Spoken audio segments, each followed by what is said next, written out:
Olá, aluno, olá, aluna. Seja muito bem-vindo à sua disciplina Projeto Integrador e Implementação de Serviços de Redes. Sou o professor Tiago Martins e vou estar guiando você nessa jornada de estudos diante dessa unidade. Na unidade 1, vamos falar sobre serviços de redes e vamos abordar os seguintes conteúdos. Vamos falar um pouco sobre domínio, aprender um pouco sobre conceitos e qual é o protocolo responsável a respeito desse domínio. Vamos abordar também sobre o compartilhamento de arquivos, como é que funciona esse compartilhamento na rede, abordar alguns protocolos, como o protocolo DNS, HTTP, SSH, DHCP, FTP, e abordando também a respeito dos conceitos sobre VLANs. Vamos conhecer o roteamento, como o roteamento dinâmico e o roteamento estático funcionam dentro de uma rede.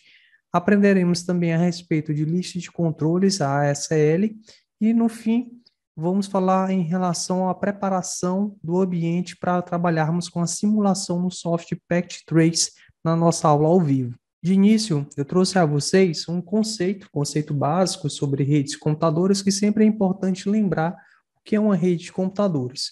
E Tannenbaum, ele fala que são estruturas físicas, periféricos e lógicas, softwares, protocolos e etc., que permitem que dois ou mais computadores possam compartilhar suas informações entre si, fazendo uso de um sistema de comunicação. Então, essa abordagem de redes computacionais, nós já vimos lá na disciplina Projeto Integrador 1 e o seu funcionamento na sua essência. Conhecemos a questão geográfica, de espaço, e também em relação ao seu endereçamento, como é que faz o endereçamento de uma rede para essa comunicação ocorra. Então, com base já nesse conhecimento que você já adquiriu nas disciplinas anteriores, nós vamos dar continuidade ao nosso ensino e vamos abordar um conceito muito importante dentro da rede de computadores, que é o conceito sobre domínios. Mas antes de falar propriamente dentro do contexto de redes de computadores, vamos pensar em relação ao nosso mundo real. Vamos imaginar a seguinte situação. Eu, professor Martins, vou passar para você meu contato telefônico, o meu número. Então, imediatamente você tem duas opções: ou anotar numa agenda telefônica o meu nome e esse telefone, ou memorizar esse número. Então, na prática, normalmente nós fazemos o seguinte: nós anotamos o número de telefone que as pessoas passam para nós em uma agenda telefônica. E em seguida, podemos utilizar, né, essa agenda para procurar pelo nome esse telefone. Memorizar o número e guardar esse número pode ser uma tarefa difícil, pois são vários números que vamos ter aí no dia a dia, se as pessoas passarem para a gente, e memorizar não é tão fácil. Então, para isso, nós usamos a agenda telefônica para guardar aquele nome e se referenciar àquele número quando nós formos usar numa agenda telefônica de um aparelho celular, por exemplo. Então, quando eu vou procurar o meu contato na minha lista telefônica do celular, eu procuro pelo nome do contato. E aquele nome do contato está sendo referenciado a um telefone. Ou o inverso também, aquele telefone está sendo linkado, né, àquele nome. Então, quando eu usar o nome, então já se subentende que é aquele número, né? Então, eu vou ligar ali para o professor Martins, aparece lá o meu nome e o contato ali por trás, né? Que a gente já sabe que é referente àquele número. Então, pensando nisso, em relação às redes computadores, voltando a essa questão de conceito, nós chamamos esse comportamento, se pensarmos nessa situação, como se fosse um domínio, onde eu tenho uma máquina, essa máquina tem o seu endereço de IP, tá bom? A sua numeração de IP, e ela vai acessar a internet para acessar um determinado site. Esse site ele está armazenado em um servidor, e nesse servidor também possui um determinado endereço, um determinado número de acesso. Então, para que você não utilize esse número de acesso para acessar esse site e você tenha que memorizar todos os endereços através de números, né, que existem de sites no mundo, criou-se e tem-se aí dentro da rede de computadores um protocolo chamado DNS. E esse protocolo DNS que faz esse controle e gerenciamento, né, de troca para um nome. Você coloca como se fosse o nome do site. Então, toda vez que você for acessar aquele determinado nome, você vai estar acessando aquele endereço que ele está ali, de certa forma, mascarado para ser acessado através do protocolo DNS. Então, Trazendo para o lado do conceito, temos aí que o que seria um domínio de rede? Ele é um endereço de um servidor que permite gerenciar uma grande rede de computadores. Em outras palavras, ele é um encurtador, no qual, se nós pensarmos nesse bizu que eu acabei de trazer para você do mundo real, o endereço IP lá do seu servidor, do seu site, é como se fosse o número do telefone. E o site em si, o que foi escrito com palavras, ele é o nome que está na sua agenda. Então, com esse conceito simples, você não vai esquecer mais o que é um domínio. O domínio também ele possui algumas partes e é muito importante você se atentar e aprender em relação a isso.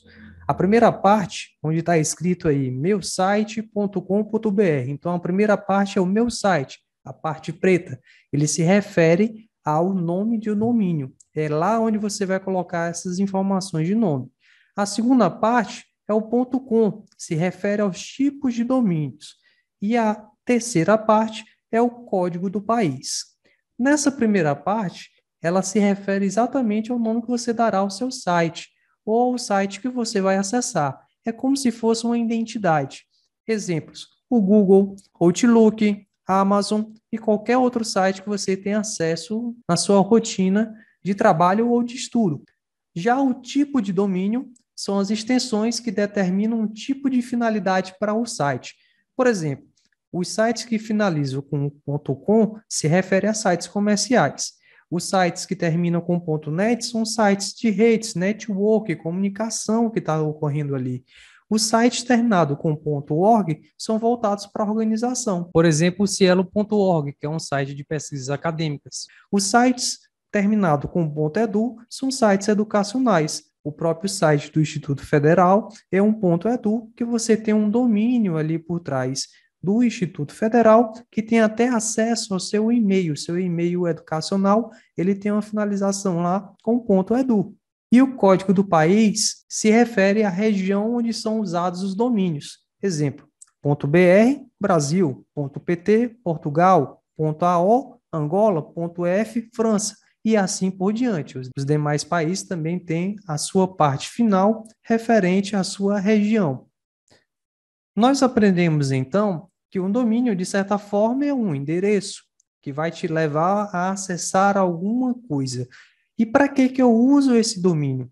O domínio ele é usado para hospedar arquivos na web, e-mail próprio, servidores FTP, armazenamento de bancos de dados. Então, quando você quer armazenar um site, você usa um domínio. Quando você quer criar um e-mail próprio com o nome da sua própria empresa, o seu próprio nome, algo do gênero, você usa também um domínio. Quando você quer usar um servidor para compartilhar arquivos através do protocolo FTP, você também pode utilizar um domínio. Se você quer armazenar um banco de dados e trabalhar essas informações no seu site, gerenciando, por exemplo, um site que tem um usuário e uma senha, você pode utilizar também um domínio. Mas é importante saber que existe uma diferença entre domínio e hospedagem. E qual é a diferença deles dois, Martins? O domínio ele é apenas esse endereço, né? O nome relacionado àquele caminho que você quer chegar a algum lugar. E o lugar que você vai chegar, que é o que chamamos aí de certa forma de hospedagem. A hospedagem ele é o servidor, é onde vai guardar suas informações do seu site, por exemplo. E esses servidores, ou seja, essas hospedagens, né, onde você vai ter o acesso a essas informações, podem ser adquiridas, podem ser compradas, ou anualmente, ou mensalmente, dependendo dos planos que você deseja contratar com aquela empresa que está oferecendo aquela hospedagem para vocês. E o que oferece esses planos, Martins? Os planos de hospedagem, eles podem oferecer, por exemplo, espaço num disco para você armazenar suas informações, uma plataforma de gerenciamento de e-mail, que através daquele seu domínio, né, daquele local que você escolheu exclusivamente para você, porque o domínio ele é próprio, ele é somente seu e ninguém mais tem o acesso, tá? Então, com isso, você pode gerenciar uma plataforma de e-mail somente para a sua empresa ou para o seu negócio, ou mesmo para a sua questão pessoal. E também pode te oferecer um banco de dados, um gerenciador de banco de dados, para você armazenar ali as informações de usuários e senhas do seu próprio site. Então, essa comunicação que existe entre você, cliente, e o servidor para acessar uma determinada informação dentro da internet, onde existe um endereçamento IP na parte do servidor e por trás dele, né, existe uma máscara que no qual coloca e converte aquela informação para nomes, né? Então, formando ali a parte do site, chamamos isso aí de domínio. Tudo bem? Dentro do conceito de redes, também temos um outro conceito, que é o de compartilhamento de arquivos. Em uma rede de computadores, podemos compartilhar arquivos e pasta entre os hosts, entre as máquinas, entre os nós entre si. E esse compartilhamento é natural numa rede, principalmente numa rede LAN, né? Numa rede local que a gente está trabalhando. E o Windows, que é um dos sistemas operacionais mais usados, e por isso escolhi ele aqui, ele faz isso de uma maneira bem fácil, bem simples de fazer. Vejamos, podemos primeiramente localizar a pasta que queremos compartilhar, clicar com o botão direito do mouse sobre ela. Em seguida, vamos escolher a opção compartilhar com ou conceder acesso a, ou selecionar pessoas específicas, né? Isso dentro do Windows 10, tá bom? Em seguida, identificamos o usuário ou grupo de usuário ou mesmo aplicativos que vamos dar a permissão de acesso àquele conteúdo, aquele arquivo, aquela pasta, aquela foto. Então, você escolhe o que você quer compartilhar e pode compartilhar com várias pessoas, com grupos, ou mesmo ceder acesso a aplicativos em relação à usabilidade daquilo que você quer com aquele arquivo. Tudo bem? E isso aí, eu trouxe uma imagem, né, mostrando para vocês essa maneira de se trabalhar dentro do Windows, dentro do grupo daqui do painel de controle, redes internet, grupo de doméstico, e lá você vai ter uma forma, né, de compartilhar com outros computadores também que estão na sua rede essas informações, como a biblioteca de imagens, vídeos, músicas, documentos e outras, né, outros documentos que tiverem aí. Para que essa comunicação ocorra dentro da rede, nós temos que saber que existem regras. E essas regras, em termos técnicos, nós chamamos de protocolo. Então, o que seria o protocolo de rede? É um conjunto de regras ou padrão que controla e possibilita uma conexão, comunicação ou transferência de dados entre os dois sistemas computacionais. E para isso, existem diversos protocolos dentro da rede. Mas para a nossa disciplina Projeto Integrador 2, nós temos alguns protocolos a ser abordados nesse momento. Os demais protocolos vamos conhecer um pouco mais na próxima disciplina Projeto Integrador 3, tudo bem? Então vamos conhecer alguns protocolos, como o protocolo DNS. Esse protocolo já vimos anteriormente, como é o seu funcionamento, né, lá dentro do domínio. São protocolo de aplicação que tem por função identificar endereços IPs e manter uma tabela com esses endereços dos caminhos de algumas redes de internet, né? Então, essa máscara que existe, assim, digamos esse termo, né? Para que você utilize um determinado texto para te levar aquele caminho, isso aí é o protocolo DNS que estimula essas regras, esses parâmetros. O próximo protocolo é o protocolo HTTP. A sua usabilidade principal é o acesso aos dados do World Wide Web, que é o famoso www. Ele que permite a transferência de dados de forma de texto simples, hipertextos, áudio, vídeo, entre outros formatos. Então, quem faz esse link dessa comunicação de usabilidade do seu computador ao servidor é o HTTP. O próximo protocolo é o protocolo SSH. Esse protocolo que garante que o cliente e servidor remoto troquem informações de maneira segura e dinâmica. O processo é capaz de criptografar os arquivos enviados ao diretório do servidor, garantindo que alterações e o envio de dados sejam realizados da melhor forma.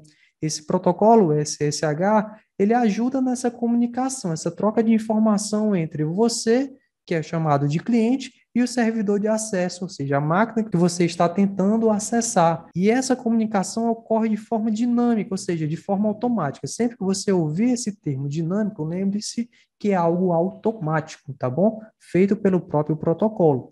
E nessa questão, existe uma certa segurança ali daquela informação, ou seja, existe uma criptografia, uma forma segura para que aquelas duas máquinas estejam se comunicando. Tudo bem? Próximo protocolo é o protocolo DHCP. Esse protocolo é um protocolo de serviço TCP/IP que oferece configurações dinâmicas de terminais, com concessão de endereços IP de host, máscara de subrate, default de gateway, número de IP de um ou mais servidores DNS, entre outras configurações. De maneira geral, o protocolo THCP ele gerencia toda a rede computacional de forma automatizada. Você, quando for criar a sua rede utilizando um roteador, lá vai ter a opção DHCP. Ao clicar nessa opção, automaticamente o roteador ele vai configurar toda a sua rede com a numeração de IP de forma automática, sem nenhum trabalho a você. Esse protocolo, de certa forma, facilita essa comunicação entre as redes, mas não existe uma certa segurança. Vamos ver isso com calma já já, ainda nessa aula. O outro protocolo é o protocolo FTP. O protocolo FTP é o responsável pela transferência de arquivo. Ele é responsável pelas cópias de um arquivo de um host para o outro. Então, quem faz essa transferência, essa cópia de arquivos entre o seu computador para o outro computador é esse protocolo FTP. Então, essas aí são as regras para se trabalhar, né, dentro da rede com pacotes de dados, com informações, com transferências de dados, com criptografia e com a segurança que existe aí. Então, esses aí são alguns dos protocolos que existem no mundo computacional. Combinado? Dentro das redes computadoras também existe um outro conceito, que é o conceito de VLAN.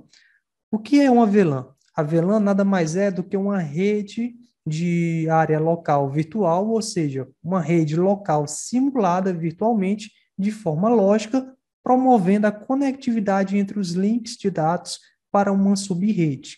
Como assim, Martins?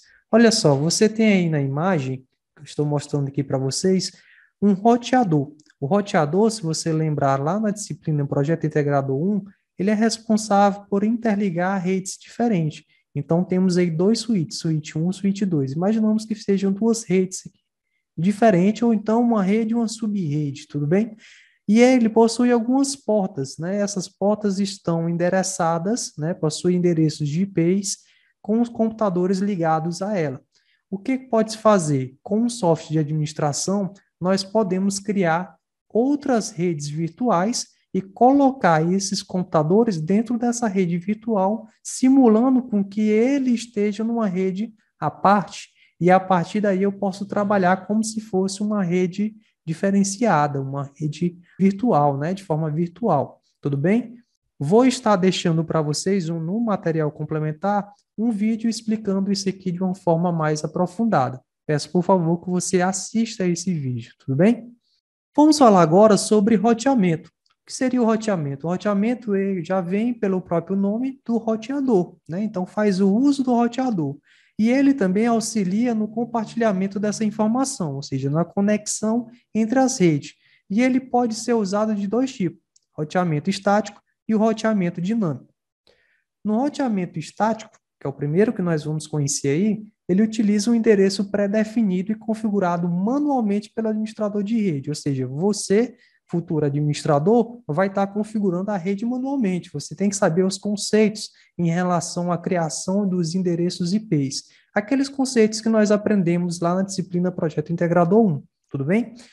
As operações com os endereços estáticos são separadas em três partes. Primeira, o administrador define qual endereço insere o roteador. Então, essa definição é por base da topologia, né, física ali que você está construindo da sua rede, e a partir disso você vai determinar se sua rede é da classe A, classe B, classe C, e a partir daí você vai construir esses endereços IPs.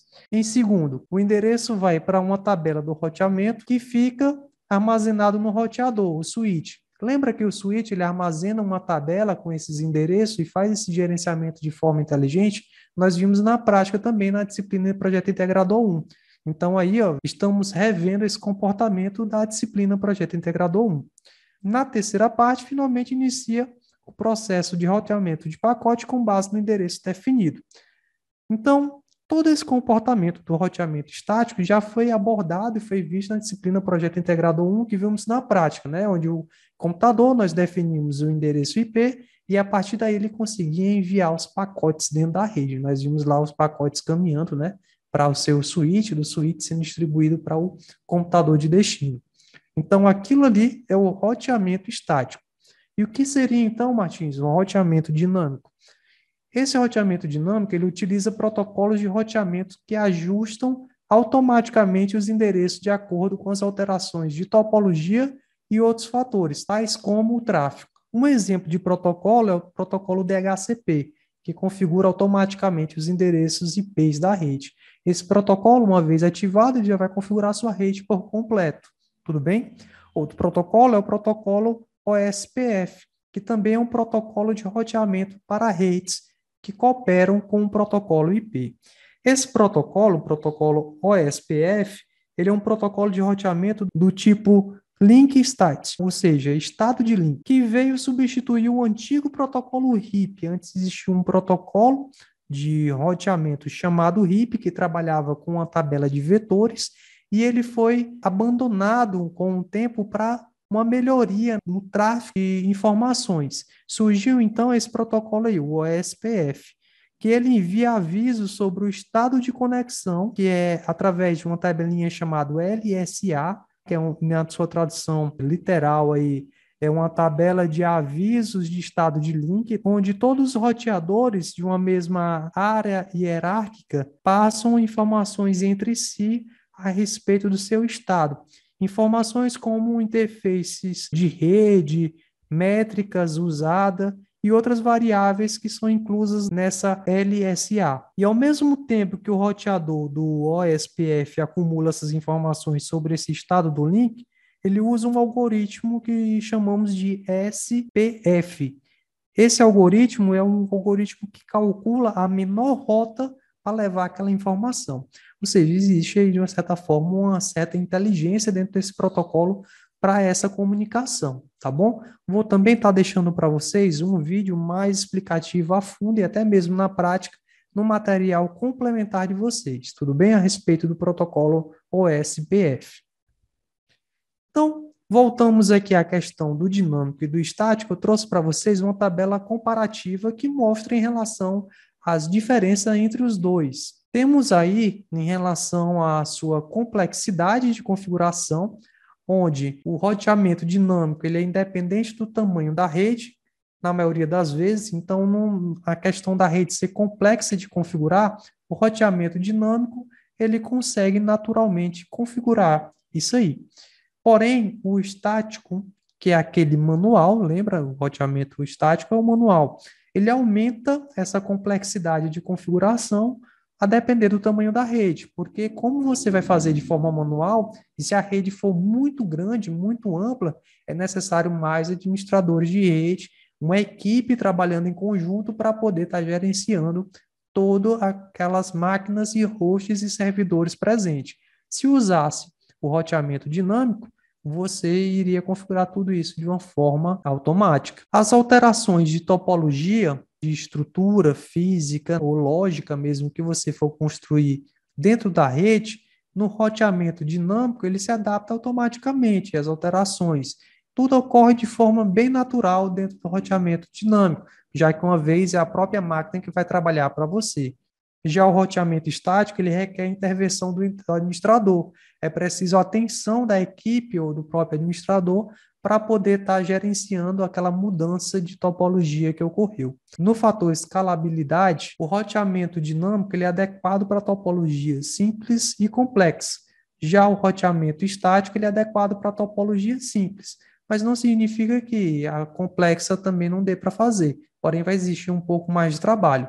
Mas a fins didáticos e acadêmicos, vamos considerar como topologia simples, tudo bem? Questão de segurança, o roteamento dinâmico ele é menos seguro. Apesar de você falar, mas é mais fácil de trabalhar. Sim, porém menos seguro. Porque caso um hacker invada sua rede, ele vai conseguir informações de pacotes de uma maneira bem mais fácil, pois a informação do roteamento dinâmico, ela, de certa forma, a depender do equipamento que você esteja utilizando, está sendo compartilhada em toda a rede. Não existe um direcionamento direto para um determinado host, nó, máquina, em relação ao que você está fazendo. Tudo está sendo feito pela própria rede, tudo está sendo feito pelo próprio roteador. Então, ele está todo o tempo com pacotes de informações repletas de toda a sua rede. E o hacker ele pode pegar aquela informação e usar para o benefício próprio. Já no roteamento estático, não, ele é mais seguro, porque o administrador ele vai direcionar e vai fazer o trabalho de direção da informação, que no qual você vai estar direcionando aquela informação para onde você realmente quer no seu destino. O uso de recursos no roteamento dinâmico ele exige bem mais. No caso, ele usa CPU, memória e largura de banda do link, né? Então, o alto custo da implementação de uma rede com roteamento dinâmico é bem maior do que no roteamento estático, já que requer roteadores que possuem CPUs, memórias, né? Então, tudo isso aí pode ser um alto custo para a empresa. Já o roteamento estático, não, ele não requer esses recursos adicionais. O máximo que ele vai querer aí é um software de administração de redes, que ao depender de como seja configurada sua rede, você pode encontrar até softwares open source, né, de graças, com código aberto. No roteamento dinâmico, tá em questão de previsibilidade, a rota depende da topologia atual. Já no estático, a rota de destino é sempre a mesma. No roteamento dinâmico, essa previsibilidade, ou seja, envio de pacotes, ele vai depender da topologia que está lá atual e vai passando de forma automática, né, aquele envio.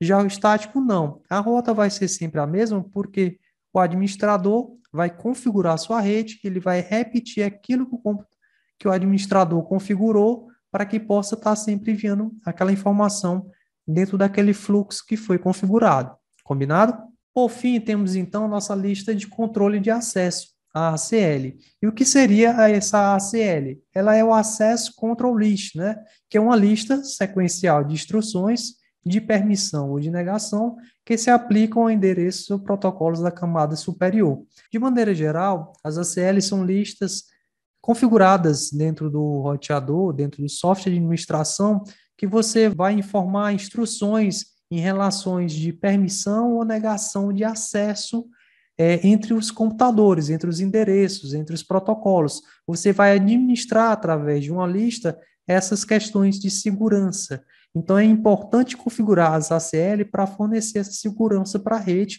e utilizá-las também para outros parâmetros, por exemplo, validação de tráfego, saber se de fato aquela informação é válida para onde está sendo enviada ou é um pacote suspeito, né? Então, esse controle, essa lista de acesso é feito através da ACL. Vamos falar agora em relação à nossa simulação com o Packet Trace. Na aula ao vivo, iremos fazer uma simulação de rede com o Soft Packet Trace, abordando os principais conceitos vistos aqui nessa aula. Então, é muito importante você ter no seu computador esse aplicativo instalado, tá bom? Para que possamos estar fazendo na aula ao vivo essa prática. Avisos importantes. Está com o Packet Trace instalado na aula ao vivo. Infelizmente, não existe uma versão para smartphone. Caso você não tenha computador, você pode estar pedindo ajuda ao seu amigo, indo a uma LAN house para acompanhar. Mesmo assim, ainda for difícil a você esse espaço, você pode estar acompanhando essa aula comigo ao vivo, pois ela vai ser gravada e você pode estar assistindo posteriormente, a um outro momento, quando você tiver acesso àquela máquina. Na aula ao vivo, vamos ter essa prática, tudo bem? Então, nessa aula, nós vimos a respeito de domínios, compartilhamento de arquivos, protocolos de rede, roteamento, lista de controle de acesso e nos preparamos aí para a simulação com o Soft Packet Trace na aula ao vivo. E como referência, nós temos aí algumas referências que foram utilizadas durante essa aula e fica a intuito para vocês pesquisarem e estudar mais a respeito sobre redes computadores. Foi muito bom estar aqui com vocês e aguardo vocês na nossa aula ao vivo. Um forte abraço.